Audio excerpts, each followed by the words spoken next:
মনে করছেন শিক্ষায় দুর্নীতি আসলে রাজনৈতিক ষড়যন্ত্রেরই আসল কারণে, রাজনৈতিক ষড়যন্ত্রটাই সেখানে মুখ্য ভূমিকা নিচ্ছে। প্রথমে তাদের কথায় আসি। বিনোদ ঘোষাল সাহিত্যিক, আমি বিনোদবাবুর কাছ থেকে শোনার চেষ্টা করি, কেন মনে হচ্ছে যে শিক্ষায় দুর্নীতি তার পুরো দায়টা বর্তায় রাজনৈতিক ষড়যন্ত্রের উপর, অন্তত বেশিরভাগ দায়টা বর্তায়? বিনোদবাবু দেখুন, ছোটবেলা থেকে আমরা সকলে একটা কথা শুনে এসেছি, অনির্বাণ তুমিও শুনেছো, যে কঠোর পরিশ্রমের কোনো বিকল্প নেই। একটু বড় হওয়ার পর যখন শঙ্খ ঘোষ পড়লাম, একটি অনবদ্য লাইন পেলাম, কঠোর বিকল্পের কোনো পরিশ্রম নেই। এবং এই কঠোর বিকল্পের যে পরিশ্রম নেই, এটা দীর্ঘদিন ধরে চলছে এই পরম্পরা। কিন্তু এই কঠোর বিকল্পটি কিন্তু একটু অন্ধকার গলি দিয়ে হাঁটাচলা করতো, কিন্তু সেইটা কবে যেন প্রকাশ্য রাজপথে বুক চিতিয়ে হাঁটতে শুরু করলো, এবং তখনই হয়ে গেল একটা মানব জাতির প্রতি একটা প্রবল বিপর্যয়, ভয়ঙ্কর বিপর্যয়। এবং সেইখানটা থেকেই কিন্তু আজকে আমাদের এই আলোচনার জায়গা, যে শিক্ষা, স্বাস্থ্য, মূলত শিক্ষা নিয়ে যে আলোচনা। শিক্ষা তো জাতির ভবিষ্যৎ, তাই তো বলা হয়। তো সেই ভবিষ্যৎ যা আমাদের শিক্ষা, সেই শিক্ষার মধ্যেই যখন দুর্নীতি ঢোকে, তখন কিন্তু জাতির ভবিষ্যৎ নিয়ে একটা চিন্তা বা একটা প্রশ্নচিহ্ন চলে আসে। দেখো, মূলত যে দুর্নীতি নিয়ে আজকে আমাদের আলোচনা, তা হচ্ছে শিক্ষকের নিয়োগ নিয়ে দুর্নীতি, এবং জাতীয় স্তরে বলতে পারো যে ডাক্তারের নিয়োগ নিয়ে যে দুর্নীতি শুরু হয়েছে।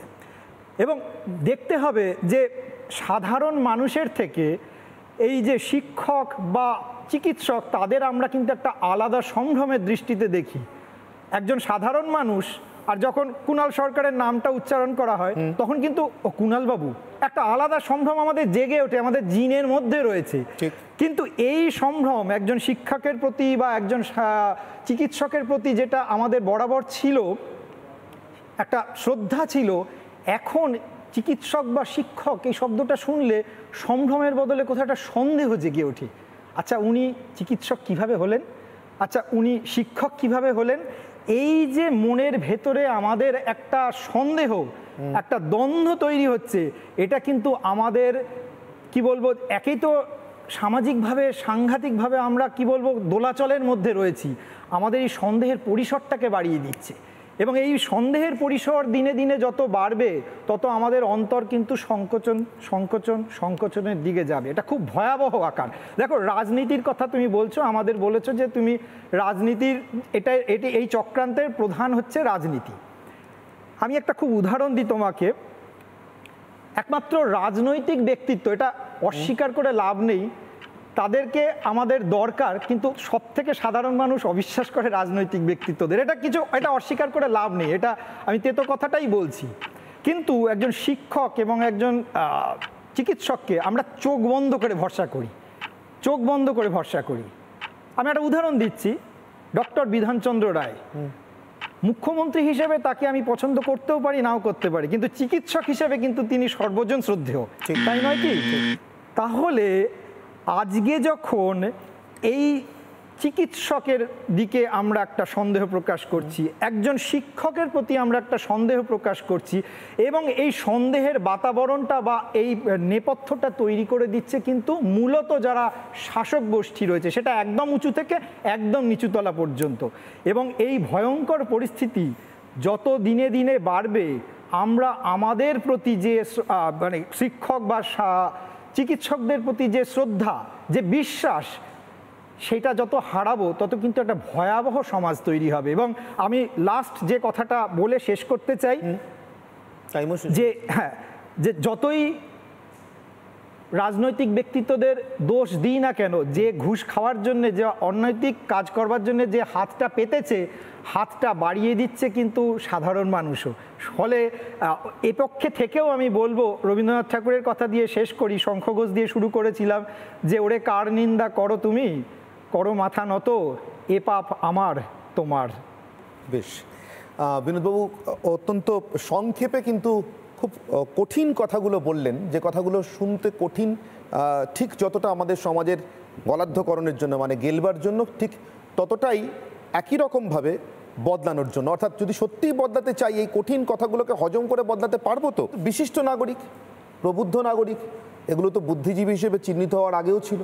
নাগরিকদের মধ্যে যারা এনলাইটেন্ড, আলোকপ্রাপ্ত, ছেড়ে দিন একেবারে সাধারণ নাগরিক, যিনি হয়তো নিজেকে আলোকপ্রাপ্ত বলে দাবিই করেন না, তাকেও কেউ আলোকপ্রাপ্ত বলে আলাদা করে চিহ্নিত করেন না, কিন্তু সমাজে তারাই তো বরাবর সুভাষচন্দ্র বসু, স্বামী বিবেকানন্দ, ক্ষুদিরাম বোস এই সমস্ত সম্পদের সরবরাহ করে এসছেন। আমি খুব কাঁচা কথায় সরবরাহ শব্দটা ব্যবহার করলাম।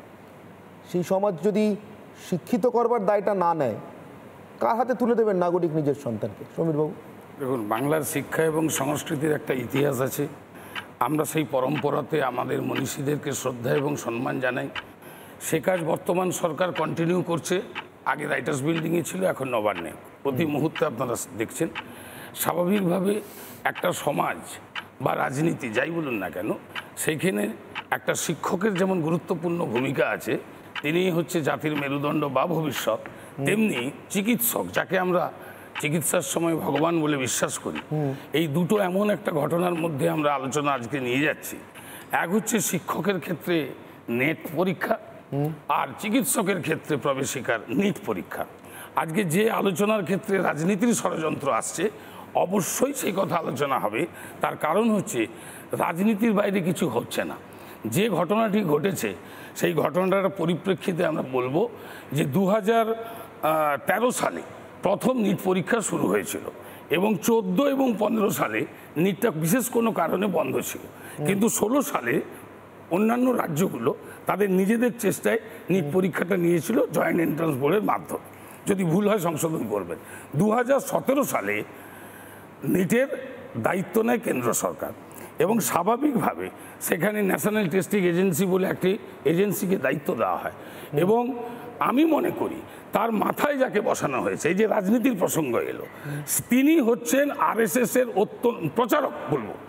এবং শুধু ন্যাশনাল টেস্টিং এজেন্সি নয়, আপনারা যদি বিশ্ববিদ্যালয়ে দেখেন, সেন্ট্রাল ইউনিভার্সিটি, আপনারা যদি রাজ্যপালের জিনিসগুলো মানে যে দেখেন, সেখানেও কিন্তু একটা বিশেষ রাজনৈতিক ব্যক্তিত্বকে আমরা তুলে ধরছি। তার ক্ষমতা, দক্ষতা এটা যাচাই না করে কোথায় যেন মনে হচ্ছে যে আমরা একটা রাজনৈতিকভাবে সব জিনিসটা কন্ট্রোল করব, অর্থাৎ গৈরিকীকরণ মানসিকতা। সেইখানে ধরুন যে নেটের এক্সামের ক্ষেত্রে যদি বলি, যেখানে বিজ্ঞান এবং যুক্তিভিত্তিক শিক্ষা এবং জ্ঞানের পরীক্ষা করা হয়, সেখানে যদি হিন্দু জ্ঞানের পরীক্ষা, কেন হিন্দু জ্ঞানের পরীক্ষা? এবারে নেটের কোশ্চেন যদি আপনারা দেখেন, সেখানে প্রশ্ন করা হচ্ছে যে অযোধ্যার প্রাণ প্রতিষ্ঠার তারিখ কত। এর মধ্যে বৈজ্ঞানিক ভিত্তি কি আছে আমি জানি না। যেখানে প্রশ্ন করা হচ্ছে রামচরিতমানসে কোন পর্বে হনুমান আবির্ভূত হয়েছিলেন, এর মধ্যে কি আছে আমি জানি না, কোনটা যুক্তিভিত্তিক। স্বাভাবিক ক্ষেত্রে আজকে 24 লক্ষ নিট পরীক্ষার্থী এবং 9 লক্ষ নেট পরীক্ষার্থী, তাদেরকে স্বচ্ছতা বজায় রাখার জন্য যেহেতু অফলাইনে পরীক্ষা নেওয়া হয়েছে, সেখানে তাদেরকে ওএমআর সিটের সাথে কার্বন কপি এবছর দেওয়া হয়নি। অর্থাৎ তারা বুঝতে পারছে না কোনটা ঠিক কোনটা ভুল করলাম। কিন্তু নিটের ক্ষেত্রে আমরা যেটা দেখলাম, খুব দুর্ভাগ্য, যেখানে এটা চাকরির বিষয় না, এখানে একটা প্রবেশিকা পরীক্ষা যার মাধ্যমে তার ভবিষ্যৎ তৈরি হবে, সেখানে 30 থেকে 35 লক্ষ, কোথাও কোথাও 40 লক্ষ, এই যে বিশেষভাবে টাকা নেওয়ার একটা মানে কি বলবো, মাফিয়া হাব তৈরি হয়েছে। মাফিয়া হাব কেন? রাজস্থানের কোটা বলে একটি জায়গা আছে আপনারা জানেন, যেখানে এই ধরনের নিটের এক্সামের বা নেটের এক্সামের প্রস্তুতি হয়। এই যে কোচিং সেন্টারগুলো, এ দায় কার?